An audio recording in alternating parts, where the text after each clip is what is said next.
I've matched up with him twice and with my victorious both times. That's big. And that was really big for me. Very big. Looks like I'm up next. Yeah, we're gonna go with the number 5 pick. Hendall Susie Smackers. What can I say about his lineup? I got one name for you guys. AR-12. Yeah. 29, averaging 29 points. That's a lot of guys. That's a lot of players high.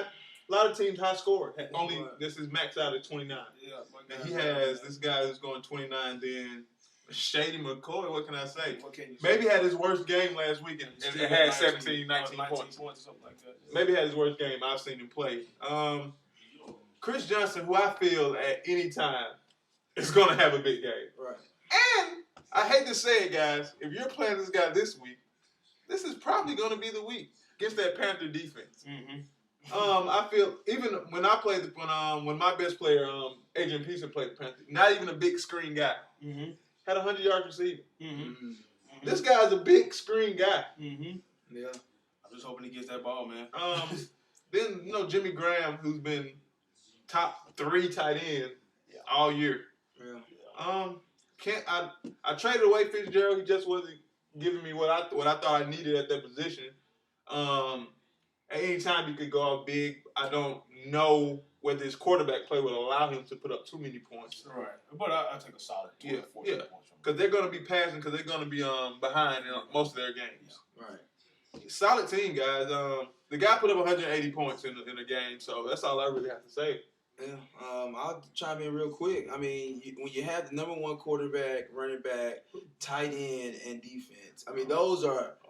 I think those might be the most full. Honestly, the 4 key positions. I mean, if you're outscoring tight end and defense, I mean that's a plus. Mm-hmm. If you're getting that advantage, because most guys are just trying to get by at those positions, and you have the best of those, and then you have the best quarterback and running back. I mean, it really doesn't matter what the rest of your roster is. Right. I mean, I see your weakness is depth, right? But those guys can definitely carry you. I mean, but the only thing is, can they? You got 4 weeks. Can they do it? You got 4 weeks to do it in the playoffs. So hey, but these are the 4 guys I vote on. If there's any 4 guys in the league, these are the 4. Yeah, guys. So, just a few minutes to comment on my own squad. Yeah. To me, my team is a bit of an enigma. We've got the number 1 guys in a lot of positions on my team, but yet still we've lost 4 games. Something to that effect. I can't remember how many games we've lost so far. Yeah. 4. And so that to me is a bit disappointing and a bit concerning going forward. Hopefully these guys, since we got most of our buys out of the way, which I would blame some of those losses on, is some of that bye week activity. Too. And much of that's to depth. Yeah. So. I really think that if we can get our ball rolling and get going here, Plaxico Burris give me something. Chris Johnson and step up to the plate and really get going. I think we're going to have an opportunity to go deep into not only get into the playoffs, but go deep into the playoffs and really make some noise and hopefully pull out a victory. Yeah, I feel that CJ2K was might be that missing link, man. I don't really hope so. I mean, if he's perfect for any team in the league, this is the team he's perfect for. You have Rodgers and McCoy, if he plays bad, to make up for him. I didn't have that luxury. Exactly. I couldn't keep waiting. Exactly. Waited long enough, and you just had to make that move. But, exactly. Yeah, I mean, solid. I mean, when you have 4 number 1s, man, at those positions, like I said, if you had a number 1 receiver, I think, because the most important positions are running back and quarterback in our league. Yep. So, best of luck to me, guys. Hen Dog Shooting Smack looking to smack the next man up. Hello. And now we're going to, as the playoffs start today, we're looking at the playoffs start today. The 14. Now, those teams were some solid teams we just talked about, but it started today. We'll be at home right now.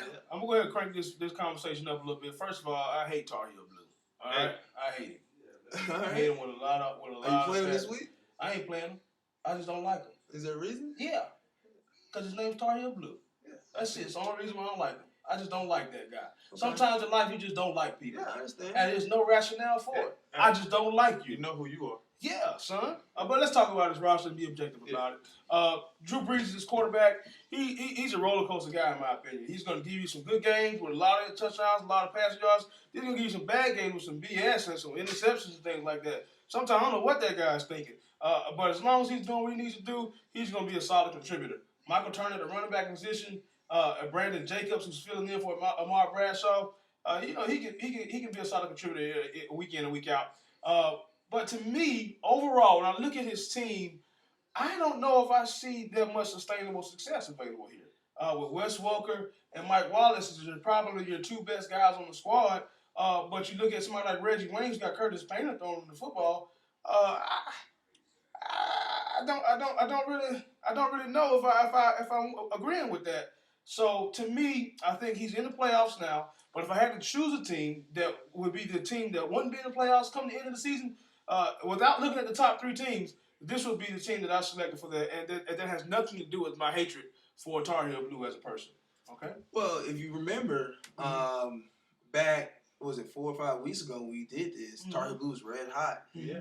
He was a team that everybody picked. Everybody picked and said he wouldn't make the playoffs. And going back to the point I made with your team, his best players are his receivers. And I think I just mentioned that actually. Yeah, and that is I think that's not sustainable, like you said. Right. I mean, if they go off, great. But receivers, if they don't score, I mean, this could be 6 points, 7, 8 points. That's not gonna cut the mustard.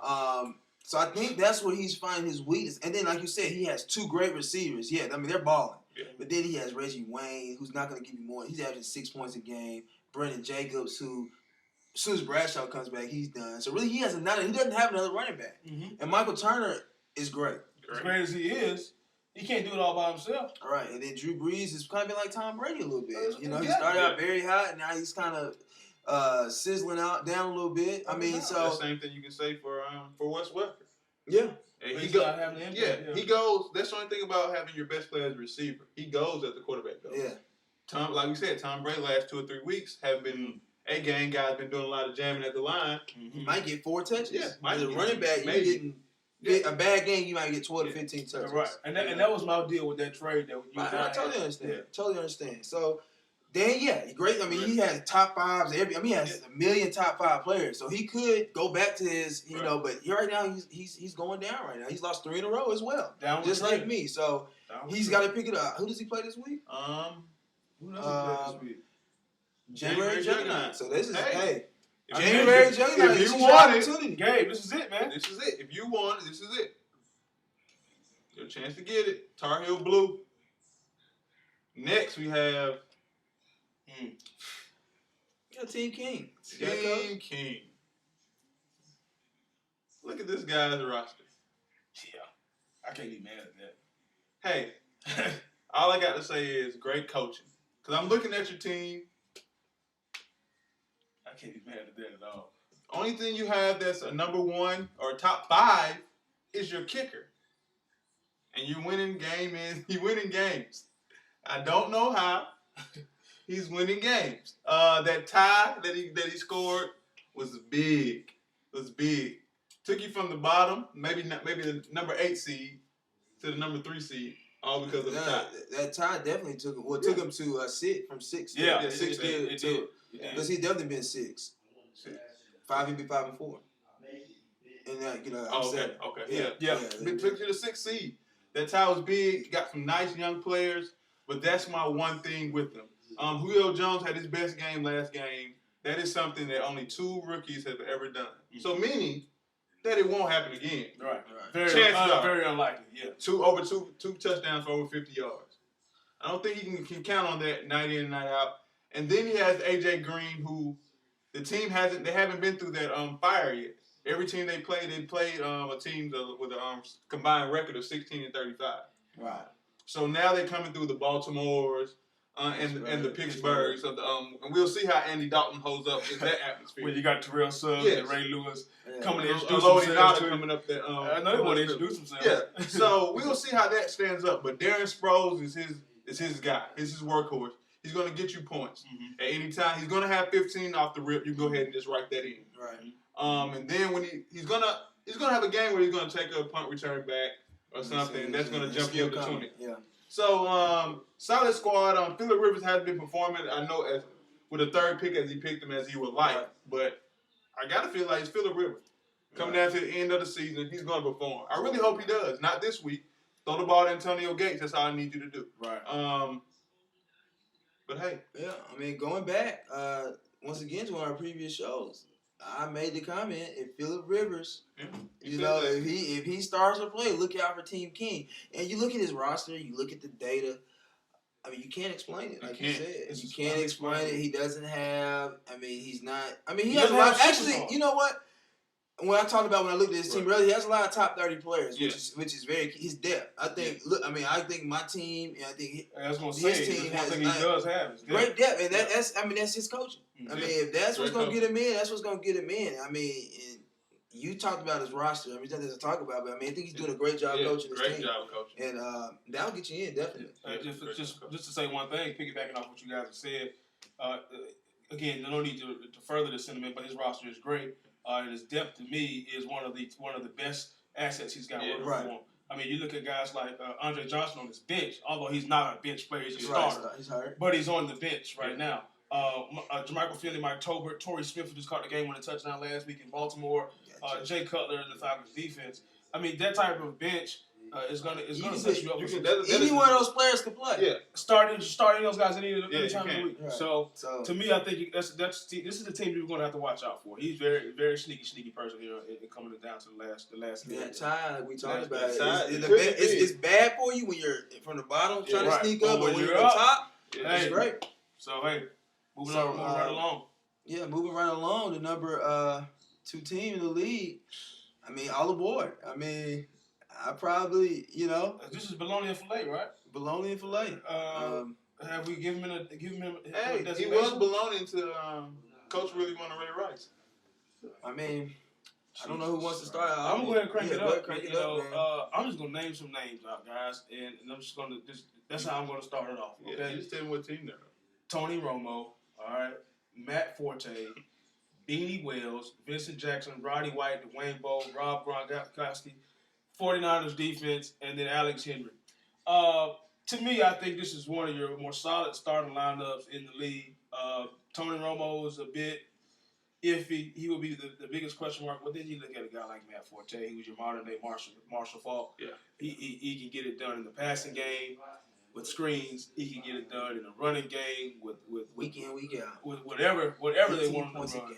I mean, this guy is playing football, okay? This guy's playing football. And you look at Dwayne Bowe and Roddy White and Vincent Jackson, while they may not get you some of your Pro Bowl receivers. All the Pro Bowl receivers, okay? So, but if you can get 10, 12 points from those guys combined, 30 points, 35, 40 points, and one of them could go for 30. Right. Yeah. So, that's tough matchup. And then the 49ers defense, number 1 defense in the league, actual defense in the league, not fantasy, but number 1 defense in the league. You're going to always have a chance that they haven't allowed a rushing touchdown yet this season. That's major. Good call, Coach. That's major. They're holding teams to under 15 points a game. So that's major. Okay, and I'm just gonna go ahead and pass that book on along to the next guy. What can I say? All aboard. You had a little downtime where we were talking about your points. Jump right on up 985 real quick in like 3 or 4 weeks after we had talk about your points. You made a blockbuster trade. I would just say not many owners are willing to give a player a Ray Rice caliber. But he looked beyond what he was giving up and really looked at what he was getting. Right. And what he has is Vincent Jackson and Dwayne Bowe matched up 6 and 7 receivers in the league. If you look at his starting lineup, he has nobody that's ranked under 20 at their position. That's crazy. And with the weak Vincent Jackson, who I feel is going to have those type of weeks now that I really feel Phillip Rivers is starting to get on their roll. It's November. Gates is back. They're double teaming on the line. It's November. It's Phillip Rivers' time, although I keep saying I hope not this week. They put up like 38 points against the Packers last week. One thing I will say, I don't know. This Rob Gronkowski guy is an enigma to me.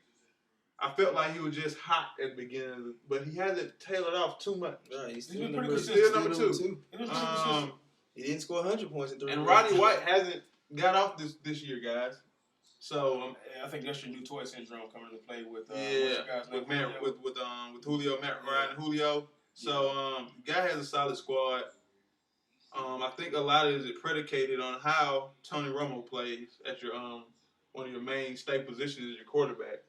And the way they've been leaning, been a lot of handing that ball off to DeMarco Murray lately, which could tailor down his points. But that's the only weakness I can see in his lineup. I mean, You know, I talked about the guy's team, you know, all year long. I mean, he still does. The data still shows he has the easiest schedule in the league. Yeah.